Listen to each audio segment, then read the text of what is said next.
Hello designers, how are you all? I hope you are all fine.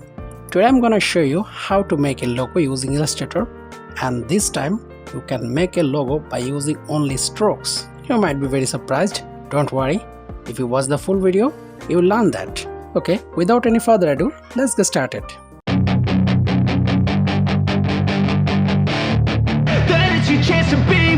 Hey kid, don't ever let them get inside your head. They'll tell you what to do.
If you think this video is helpful, please hit the like button and share this video with your friends. You can also follow me on other social medias. The links are in the description, and don't forget to subscribe this channel for more updates and also hit the bell button. Okay, see you next time. Till then, bye bye, and most important, keep designing.